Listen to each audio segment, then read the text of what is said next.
Baik, Assalamualaikum warahmatullahi wabarakatuh. Bismillahirrahmanirrahim. Kali ini saya akan menjawab pertanyaan dari teman di YouTube. Mimpi bertemu Muhammad, bagaimana mengenalinya? Saya mulai dari bagaimana mengenali Muhammad.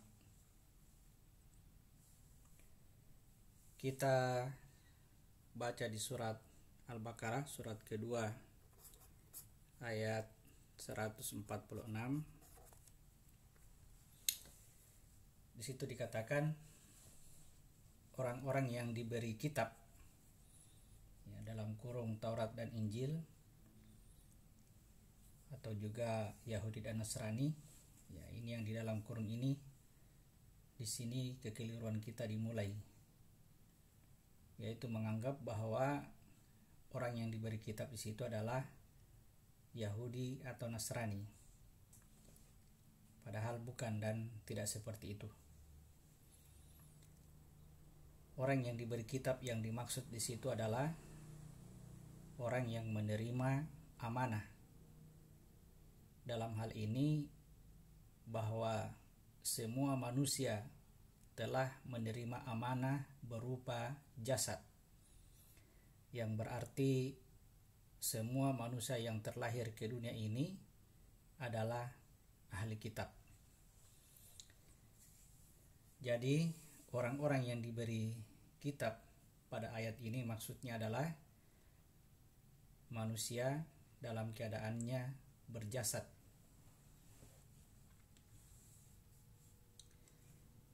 Dengan adanya jasad pada manusia menjadikan mereka bersuku-suku dan berbangsa-bangsa.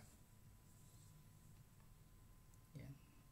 Yang mana yang dimaksud bersuku-suku dan berbangsa-bangsa yang sangat jelas atau sangat nampak adalah perbedaan wajah. Sejak manusia pertama sampai manusia terakhir nantinya, ya, tidak ada seseorang yang sama wajahnya dengan orang lain. Itulah penciptaan manusia yang berasal dari laki-laki dan perempuan, sebagaimana yang disebutkan di surat 49 ayat 13.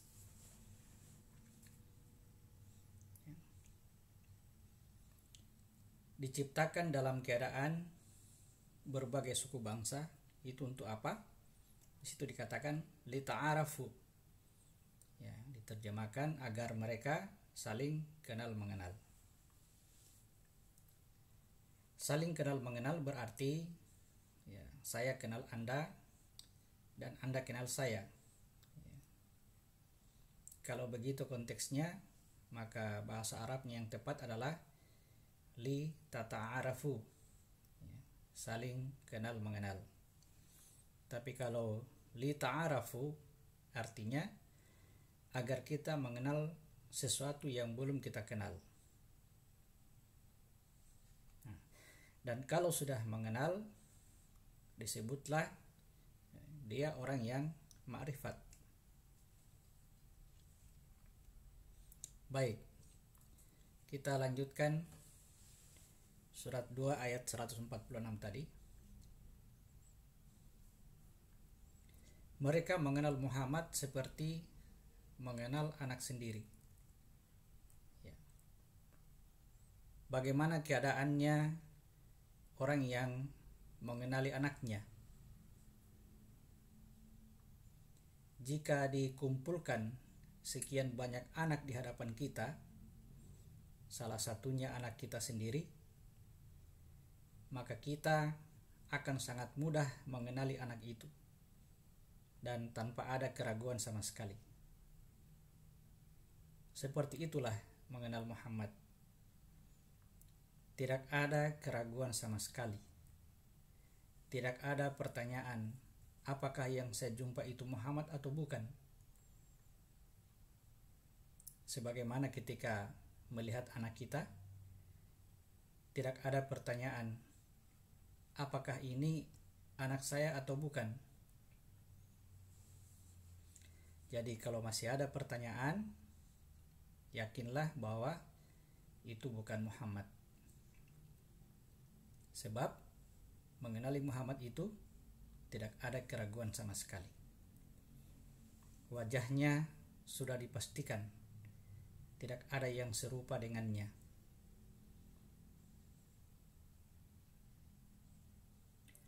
Apa standar ukurannya sehingga tidak ada keraguan? Karena kitab, karena jasad. Masing-masing akan mengenalinya berstandar pada kitab atau jasad yang dimiliki masing-masing. Selain dari standar kitab tersebut, maka itu adalah kepalsuan. Meskipun dibumbui dengan apapun. Ya, misalkan yang sering terjadi atau dialami oleh beberapa orang, ada yang mengatakan pakaiannya putih sekali, ada yang mengatakan baunya sangat wangi atau sangat harum, ada juga mengatakan ada cahayanya yang sangat terang, dan sebagainya. Karena semua itu tadi hanya merupakan kode-kode atau tanda saja yang menunjukkan bahwa Muhammad adalah penduduk surga. Namun demikian, jika ada yang bermimpi bertemu dengan seseorang dengan ciri seperti itu, maka peluang baginya untuk bertemu Muhammad itu sudah sangat dekat.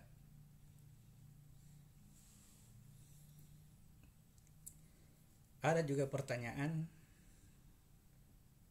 kenapa wajah Muhammad itu tidak boleh digambar? Ya, sebenarnya bukan tidak boleh, melainkan tidak bisa atau tidak mampu digambar.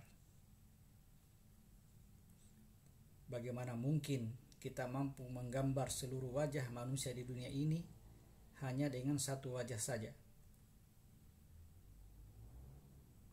Paham maksud saya?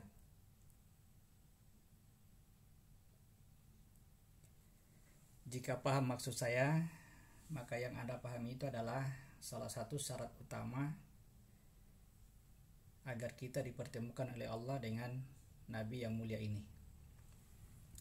Saya katakan dipertemukan oleh Allah karena ini adalah rahmatnya. Yang bisa kita lakukan adalah berusaha semaksimal mungkin untuk menyatukan hati kita dengan seluruh manusia di dunia ini, tanpa ada permusuhan atau kebencian dengan orang lain, apapun alasannya. Inilah yang disebut mu'allaf. Jadi kita bisa baca pada surat 3 ayat 103.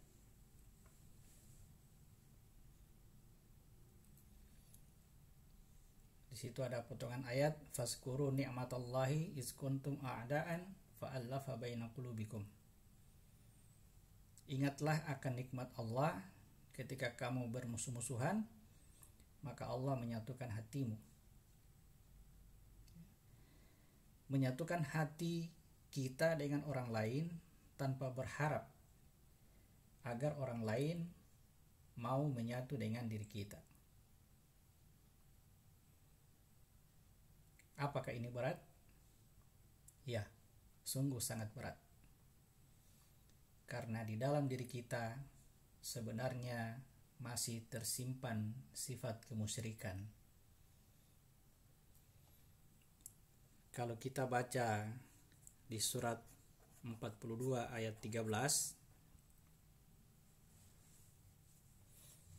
di situ jelas bahwa ajaran persatuan untuk seluruh umat manusia ini sungguh sangat berat bagi orang musyrik. Kemudian pada surat ke-30 ayat 31 sampai 32, di situ disebutkan bahwa orang musyrik itu suka berkelompok-kelompok dalam beragama, lalu merasa bangga dengan kelompoknya. Kemudian pada surat ke-23 ayat 52 sampai 54, di situ disebutkan bahwa jika kita suka berkelompok dalam agama ini lalu merasa bangga dalam kelompok itu berarti bahwa kita berada dalam kesesatan.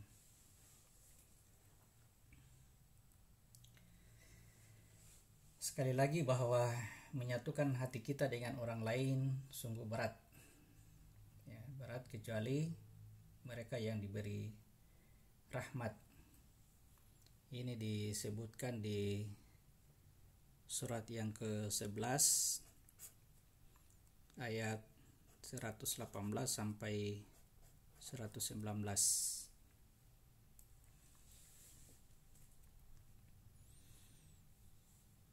Jadi hanya orang yang diberi rahmat yang tidak suka berselisih, bertengkar, ya, atau berkelompok-kelompok. Maka untuk mendapatkan rahmat Allah ini, salah satunya yang bisa kita lakukan adalah ya hendaklah kita mendengarkan dengan baik dan diam ketika dibacakan Al-Quran. Itu kita baca di surat 7 ayat 204.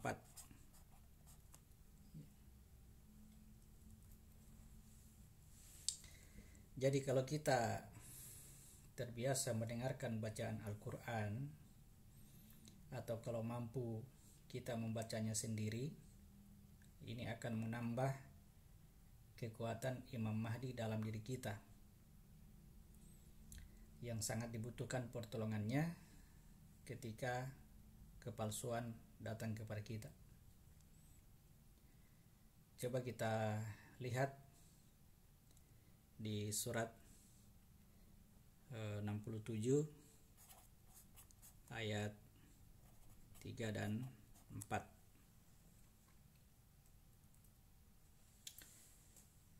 Perhatikan penciptaan langit. Ini adalah dimensi jiwa pada diri kita yang terdekat dengan jasad. Jadi kalau ini jasad kita, saya gambar begini. Di dalam jasad itu ada jiwa ya, yang lebih halus daripada jasad. Ini jasad, ini jiwa. Ini yang disebut dengan penciptaan 7 lapis bumi. Ini penciptaan 7 lapis langit. Jadi suruh Allah menciptakan 7 lapis langit, berarti suruh perhatikan jiwa. Ya. Adakah yang tidak seimbang? Ya, perhatikan sekali lagi dan sekali lagi. Disinilah Imam Mahdi berperang. Ya. Jika Imam Mahdi lemah, kemungkinan kita akan berhenti di situ. Lalu kita akan mengklaim bahwa kita sudah mengenal Muhammad. Ya, padahal sebenarnya kita masih berada di wilayah kepalsuan. Itu disebabkan oleh Imam Mahdi yang lemah. Ketika Imam Mahdi kuat, atau biasa dikatakan dengan kalimat yang berbeda, ketika Al-Quran memberi syafaat, ya, maka kita bisa bertahan sampai penglihatan itu akan kembali kepada diri kita sendiri. Dan penglihatan itu akan payah atau lemah, bahkan habis.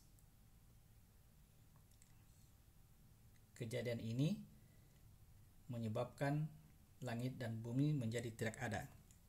Jadi ini menjadi tidak ada, ya. Langitnya menjadi tidak ada, bumi juga menjadi tidak ada, tetapi ya aku tetap ada, ya. Aku tetap ada. Saya gambar begini, ya. Inilah yang disebut dengan dimensi ruh setelah jiwa. Jadi langit dan bumi tidak ada, yang ada hanya aku.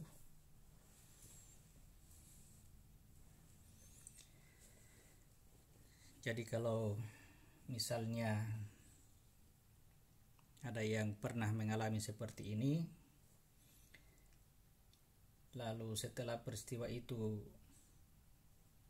kemudian masih muncul pertanyaan, misalkan apakah itu berarti saya jumpa dengan Muhammad? Maka jawabannya tergantung siapa yang bertanya dan kepada siapa pertanyaan itu. Jika Anda bertanya kepada saya atau saya bertanya kepada Anda, atau seseorang bertanya kepada orang lain, itu berarti sebuah kebohongan atau kedustaan. Sebab hanya Muhammad yang bisa mengenali dirinya.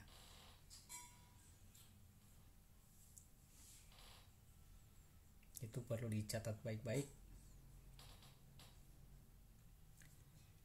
Ini bukan berarti bahwa ketika kita bermimpi jumpa dengan Muhammad,